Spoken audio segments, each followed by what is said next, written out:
profound impact on me both professionally and personally. And so in 2007, Nike hosted the first ever Kobe Bryant Skills Academy in Los Angeles. And they flew a gentleman by the name of Alan Stein Jr., who at the time was a junior high basketball coach and is now a high-performance motivational speaker and coach for athletes, top businesses, and corporations. So he was invited to be a part of the coach staff. And so this was his opportunity, he thought, to take in one of Kobe's legendary workouts, which is almost urban lighting system. And so he asked Kobe, he said, could I watch one of your workouts? And Kobe said, sure. Meet me there at 4. And Alan is looking at the camp itinerary, kind of confused because the first practice with the kids is 3:30. So he smiles and winks and says, that's 4 a.m. And so Alan had the theory, okay, I'm going to impress Kobe and I'm going to beat him to the gym. And so he set his alarm for 3 a.m. He got out of his cab at 3:30, thinking he was going to beat Kobe, right? He sees the lights on in the gym. He hears the ball bouncing on the floor and the shoes squeaking. Kobe had already gone through an intense warm-up preparation for his private workout with his trainer at 4 a.m. So Alan didn't say anything to Kobe or his trainer. He just professionally sat to the side and watched the workout. And he said he was completely shocked at what he saw. Because for the first 45 minutes to an hour, and this is 2007, so just kind of paint the picture, Kobe's the best player in the world. Michael Jordan had retired, LeBron was still on his way up. So Kobe was in the zenith of his life. And Alan was shocked, because here's the best player in the world doing the most basic footwork, the most basic shooting drills, the most basic defensive slides. They ended up watching the whole practice and left. Never said a word to Kobe or his trainer, but his curiosity was getting the best of him. So later that day at camp, he walked up to Kobe and he said, Kobe, you're the best player in the world, but why was your workout so basic? And Kobe just gave him a wink and a smile, and then seriously said, I'm the best player in the world because I never get bored with the basics, right? And I think that's an important thing to keep in mind. Just because something is basic doesn't mean that it's easy. Because if it was easy, everybody would do it. And we live in a world where we're told to skip steps, try and circumvent the process. We have social media influencers who want to push us towards the hot, the sexy, and the fancy stuff. When the reality is, there is no secret sauce. Okay? There is no secret workout plan. There is no secret wrestling technique. Having the humility to understand that you need to implement the basics on a day-to-day basis and be consistent with that, that's what's going to elevate you to the top. And the most successful people that I have personally trained and worked with, they have this insane obsession with the basics, just like Kobe Bryant. And so that brings me to wrestling, because if we look at wrestling more than any of the other combat sports, maximal strength plays more of a role in wrestling than it does in jiu-jitsu, Muay Thai, MMA, etc. And if you think about the sport of wrestling, it makes a ton of sense, right? Because we are physically trying to uphold positions and physically force our opponents to do something that they don't want to do, right? They don't want to be taken down. They don't want to be pinned, right? And it's impossible to pin somebody if you're weak. And so I bring that back to Kobe because when I look at wrestling, I think one of the biggest mistakes I see a lot of people making in the weight room is they don't train for maximal strength. And so when we talk about never getting bored with the basics, to me the foundation, if you look at it like a pyramid, the wider the base, the higher the peak. The foundational movements for wrestling, we're talking the back squat, we're talking the bench press, we're talking the deadlift, we're talking the overhead press, the barbell row, and the pull-up. Those are the 6 foundational movements. If you only ever did those 6 movements and you got brutally strong with that, as well as working on your conditioning, your wrestling technique, you're going to be lethal on the mat. Now that's not to say that you don't add in supplemental or accessory exercises to increase work capacity, work on weak areas, add a little bit of muscle mass, etc. But the foundation of the program should be on those 6 compound movements and trying to get as strong as you possibly can, okay? And for maximal strength, we're looking at 1 to 5 repetitions on these big movements, right? Really, anything above that, and we're out of that maximal strength, okay? So on those big 6 compound movements, you want to keep the reps to 5 and below. Now again, on those supplemental accessory movements, you want to take them to higher reps, right? And we want to work through a full range of motion because we want to create what's called strength through length, right? And so we can never prevent injury, right, no matter what we do in the weight room. However, if we work exercises to a full range of motion, working to add weight at those end ranges, what we can do is create more resilient bodies who are resistant against injury. We never entirely prevent it, but the things we do in the weight room can give us the best chance to prevent it, okay? So that's important to understand too, okay? Now, on top of the compound movements and increasing the maximal strength, right, it's important to understand that max strength is the foundation upon which all other strength qualities are built. So I'm talking muscular endurance and explosive strength. Because the reality is you can't shoot a cannon out of a canoe, right? You just don't have a strong enough base. Okay, so one of the easiest ways with beginner lifters to make them more explosive, sprint, jump higher, etc., is to simply increase their 1 rep max. So for example, how much do you weigh? 135 pounds. And let's just say hypothetically you start working with me and you squat 250. Okay, that's your 1 rep max. And let's say after 3 months we take your squat to 315 pounds and your body weight stays the same. Look at what we just did. We increased your relative strength significantly. And without even doing a single jump or sprint, I would guarantee to every single person sitting in here listening to this that you would jump higher, you would sprint faster, and you would be significantly more explosive on the mat because you increased your relative strength. Does that make sense? Because the stronger you are, the less effort you have to apply to move your body.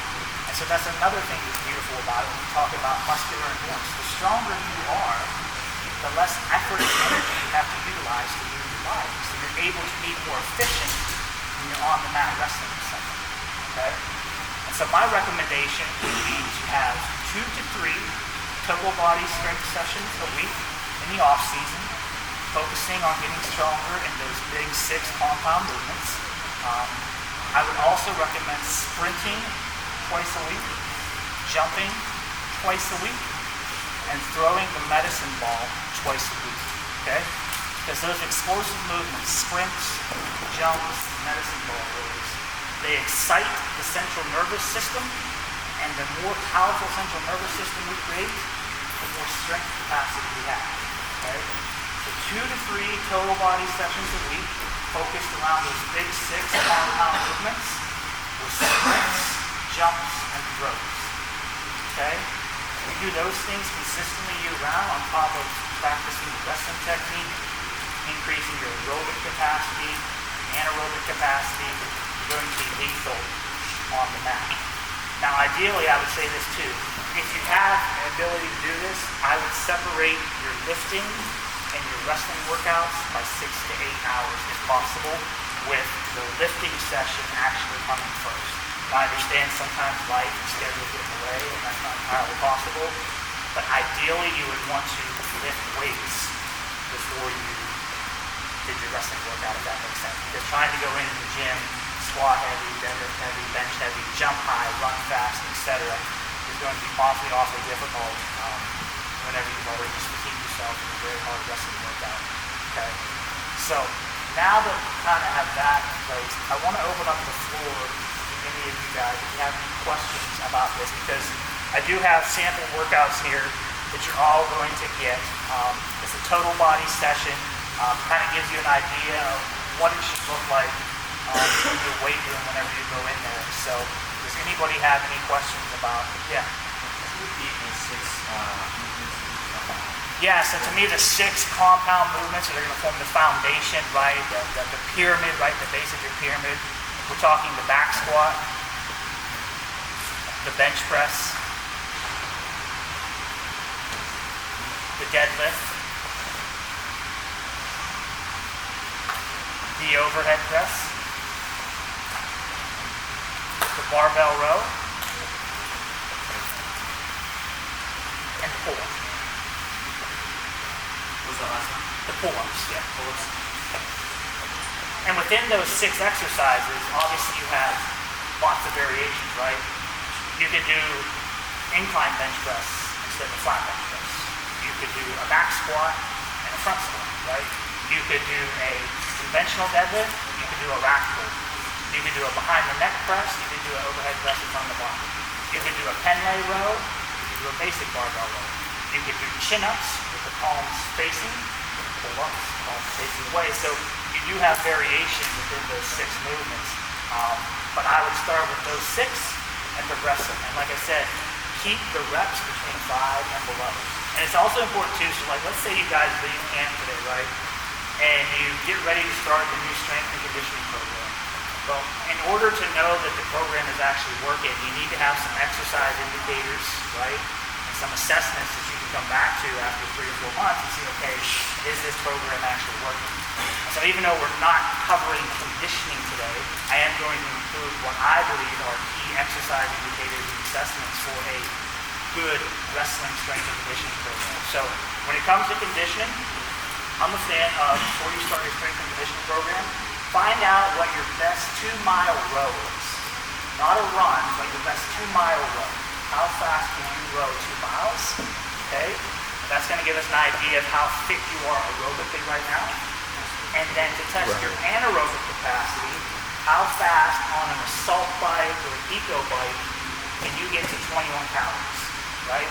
So those are 2 real big, looking at your aerobic conditioning and your anaerobic capacity. 2 miles on the rower, and how fast can you pump out 21 calories on the assault bike. When it comes to muscular endurance, how long can you hold a basic front and side plank?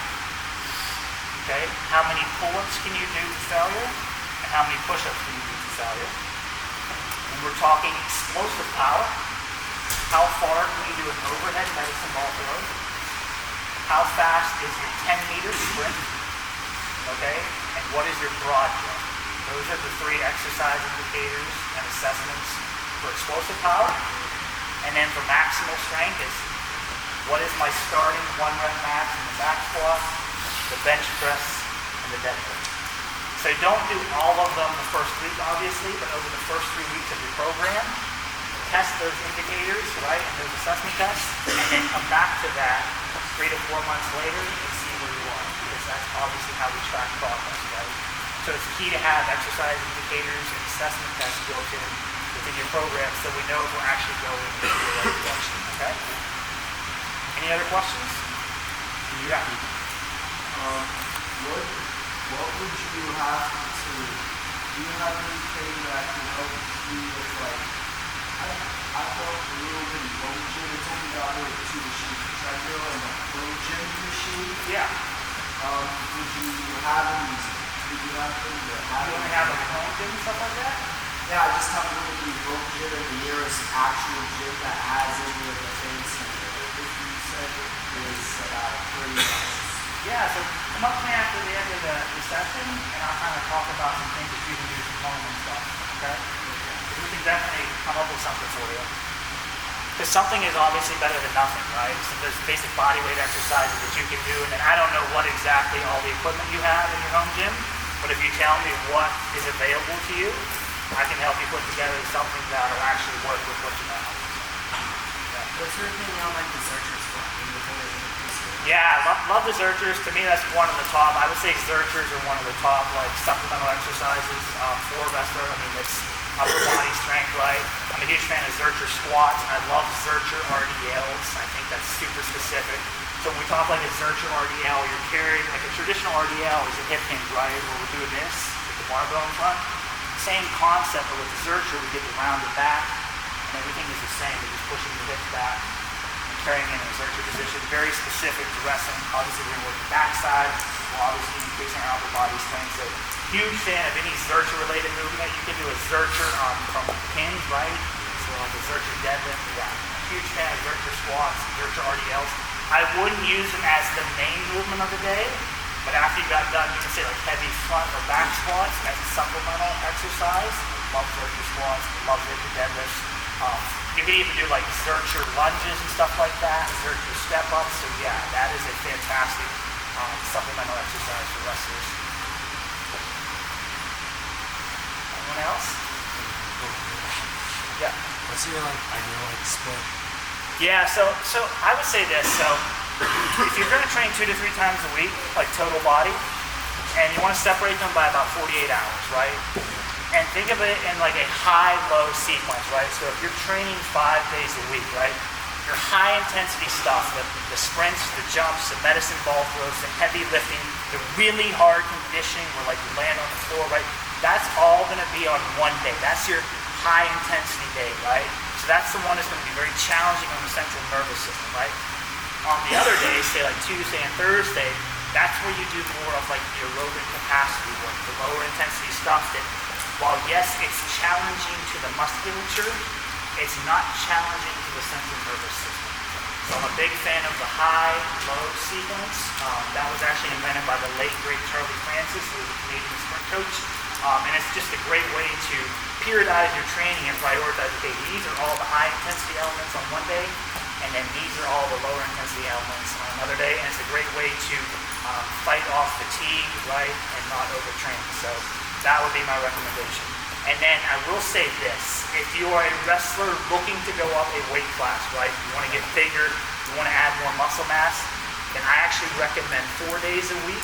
And on that template, I do recommend an upper-lower split. So Monday, upper, Wednesday, lower, Friday, upper, Saturday, lower. Okay, because that's going to allow you to throw in a few more isolation and bodybuilding style movements to add some muscle mass in your effort to go up a weight class. Could you talk about like kind of the lifting and navigating through season? Yeah, so Okay. that's a big thing. So when it comes to You can silence it. That's my phone. Yeah. Yeah. So when it comes to like lifting in season, I would recommend 2 sessions a week. And I think this is a huge mistake that not only wrestlers make, but all even team sport athletes, basketball, football, etc., is they go too light in season with too much volume. So hypothetically, let's say I would rather see you do 2 sets of 3 reps at 80 to 85% of your max in the squat and bench press for a workout, as opposed to 4 sets of 5 at 60 to 65%. A lot of people tend to think that they should go lighter in season with higher volume, and that's actually detrimental because obviously you're doing a ton of wrestling in season, and so volume is very fatiguing. It builds up a ton of residual fatigue, whereas just hitting 2 to 3 quick doubles or triples at 80 to 85% of your max is a great way to maintain your strength throughout the season, because if all you're doing is lifting in the lower intensity ranges with higher volume, you're going to lose all of that strength that you have just built in the off-season. But if you keep those intensities a little bit higher, above 80%, but you keep the volume super low, then you give yourself the best opportunity through the rigors of the wrestling season to maintain all of that strength that you just worked your ass off to build in the off-season. The last thing we want to do is get brutally strong in the off-season and then tank it because we're not lifting properly in the season, if that makes sense. Sweet. Okay, another question I got. I got a lot of questions. Yeah, no, ask away. Okay, can you talk about the separation of a wrestler who is on a regimented program opposed to a kid who isn't? Yeah, I mean, I'm OCD by nature, so I like the structure, and that's kind of the thing that like an actual structured program is going to have built-in peaks and valleys as far as the volume, intensity, deloads, that sort of stuff.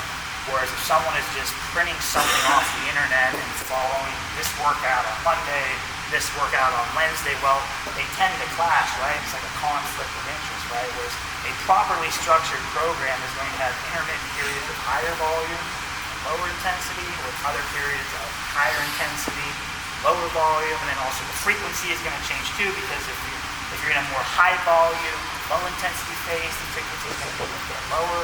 If you're in a more high intensity, low volume phase, the frequency could in some cases be a lot higher and stuff. So having that structure to actually peak properly, that's another important thing too. So once you get about 8 to 12 weeks out, when you know like wrestling season's going to start, you want to have your training building to a peak. So bang, when that first dual meet comes, that first match comes, you're in your top shape, right? You don't want to, quote, miss your peak, right?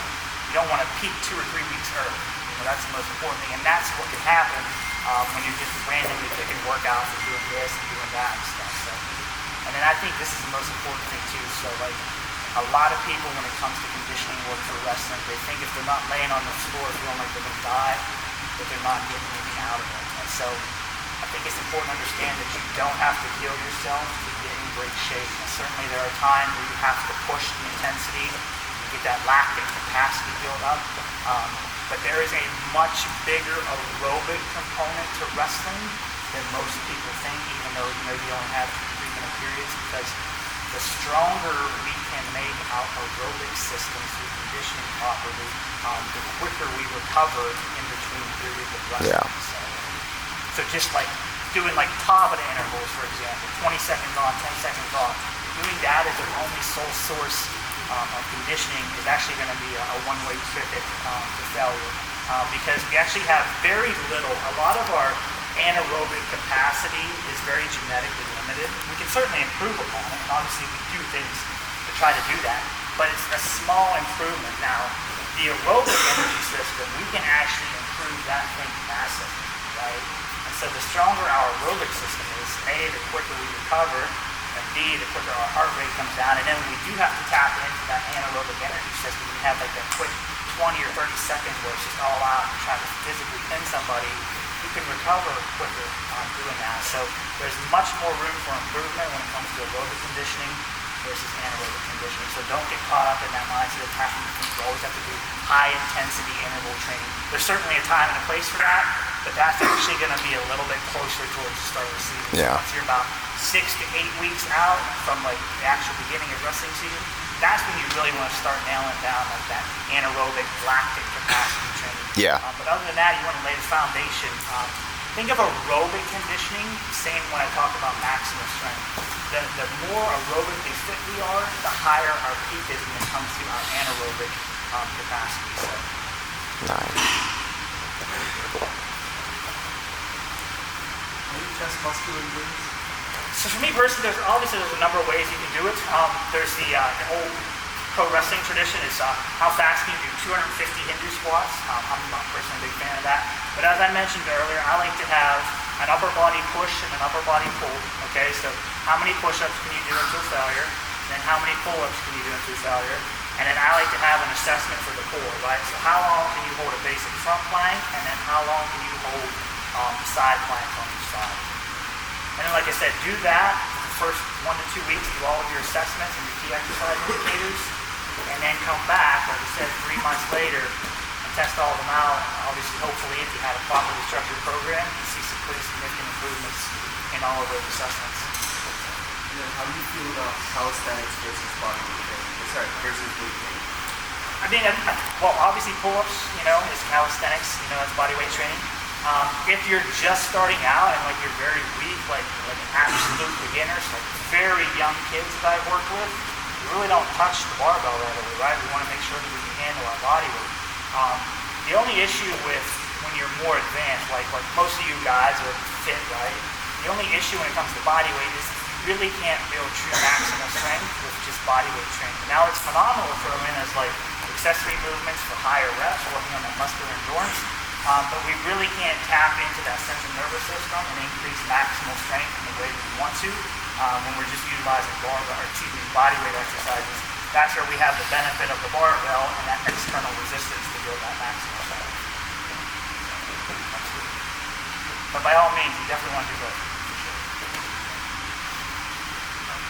What is anaerobic and aerobic training?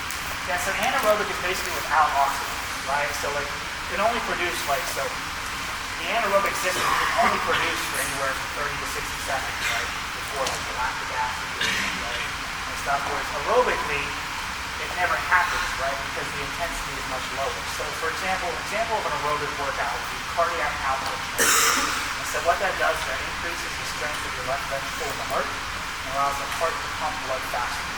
And so for cardiac output work, you want to think of it as conversational pace, right? So if you were on the elliptical for 30 minutes, right, I should be able to walk up to you, and we should be able to hold a conversation. Because the adaptation through that type of training comes not through intensity, but through the duration. So 30, 40, 50, 60 minutes at conversational pace. And so when you have your increase in cardiac output training, that allows that heart rate to recover quicker in between bouts of intense exercise, which is obviously a 2 or 3 minute resting period. So that's the first thing that I would start with in the off-season with the wrestler as far as the conditioning component is 2 to 3 cardiac output sessions a week, starting at 30 minutes and building up to 60 to potentially 90 minutes after 4 weeks. What's a full workout that I do? For cardiac output. So let's say you're on a total body weight program, okay? And on Monday you're doing your sprints, your jumps, your squats, your heavy bench, your deadlift, etc. On that second day, Tuesday, that low intensity, remember how I was talking high intensity, low intensity? On Tuesday and Thursday, I would recommend cardiac output. You can use a number of different bodies. You could do body weight circuits if you want to. You could do the elliptical. You could do the row. I'm personally a big fan of the elliptical and the row for that because you get the total body aspect, right? When you row it, we're pushing and pulling. The elliptical, we got the arms curving and stuff. So start at 30 minutes, again, conversational pace. If you have a heart rate monitor, one that actually works properly, then the ideal heart rate range that you want to be in is somewhere between 100 to 130 beats per minute. Again, the adaptations that we're seeking from this occurs through the duration and not the intensity. We're doing something like that 2 times a week, starting at 30 minutes, and then building up to 60 or even going as high as 90, depending upon your work capacity. It'd be really, really ideal because, again, the stronger your cardiac output is, the easier it is for your heart rate to recover between your bouts of exercise. If that makes sense. And that's what I talked about earlier. You don't have to kill yourself to get in great shape. Again, there's a time and a place for that really, really hard conditioning, but that's going to be much closer to the actual start of wrestling season versus 12, 16, 20 weeks out. Right? And that's the time where you really want to lay that foundation, that ability training. Absolutely. I like the body weight circuits, but what does yours look like personally?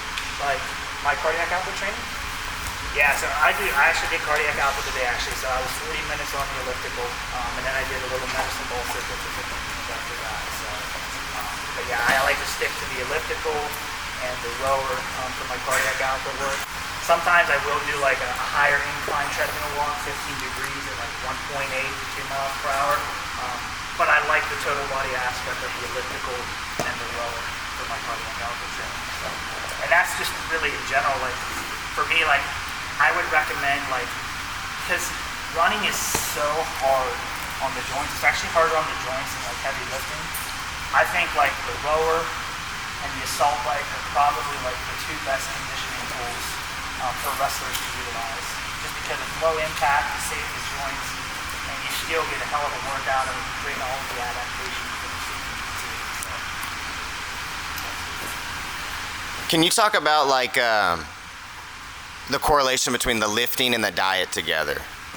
Yeah, I mean that's the most important. So like for example, I just give you like the clients that I've worked with, they come to me like they just want to bench press 500 pounds and they don't care what they look like. Like you can eat whatever you want, you can get strong as hell, right? You don't have to have your diet dialed in if you want to be brutally strong. However, if you obviously want to have better health, better blood work numbers, obviously have that lean physique. Or make a weight class. Or make a weight class. Yeah. Yeah, exactly. Then obviously the nutrition has to be dialed in. So when it comes to nutrition, like I hate to get everybody so different, right? Some people are fat sensitive, some people are carb sensitive. For me, I've always found it easiest with the people that I work with to just start tracking protein first, right? As opposed to trying to track all 3 calories in, how much fat, how much protein, that sort of stuff, and then you get into the paralysis by analysis. But we can make it pretty simple by saying, okay, just start tracking your protein intake on. And then once you feel comfortable nailing that consistently, then we can look at the other macronutrients, calories in, calories out, etc. So we try to make the process as easy as possible to start with, for sure. But obviously, yeah, and obviously water intake is huge too. Yeah. So electrolytes, I would recommend like at least close to a gallon of water, but not just water because you definitely need those electrolytes. So that would be my recommendation when it comes to nutrition. Yeah. Could you talk about maybe like most of these guys are going to be in school all damn day. So like, do you have any recommendations of like, hey, here's the shakes that I like, here's the bars that I like, so they can get this during the day? Yeah, I mean, I am a fan of The Anabars, because they're an actual meal replacement bar, you know, so you had a couple of those. So the nice thing about the Anabars is the macros on those are going to be 280 calories, about 11 grams of fat, about 28 to 30 grams of carbs, and 20 grams of whey protein. And that's actually an actual meal replacement as opposed to just buying a traditional protein bar that doesn't have any other value outside of protein. It doesn't really have any fat, doesn't have any carbs and stuff. I mean, as wrestlers, you guys are going to want to have all three macronutrients and not just a protein bar. When it comes to shakes, my personal favorite shake, because it has phenomenal macros, is Homemade from 𝐩𝐿. Supplement Superstore here locally has that.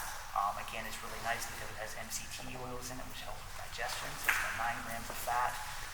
It's got 38 grams of carbs, and those carbs are all comprised of whole food sources. So oats, quinoa, and sweet potato. So it has 38 grams of carbohydrates, and it has 47 grams of high-quality whey protein isolate. Also has digestive enzymes, so it makes it easier on the stomach. It has about 400 to 430 calories, so it's a legitimate meal replacement. I would recommend that over just a regular whey protein shake that only has 120 calories, minimal to no trace carbs and fat, and about 24 grams of protein, one actual meal replacement. So those would be my recommendations. Homemade from 𝐩𝐿, and then the Anabars because it's an actual meal replacement bar, so not just a traditional protein bar. Okay, and one more question I have too is like, for these guys, most of these kids here probably want to wrestle in college. Yep. Okay, so like, what's the age or the time where they need to like dial in their lifting, get serious about it, and Sure. like doing the thing? Okay, so 20 years ago is the best time to plant a tree.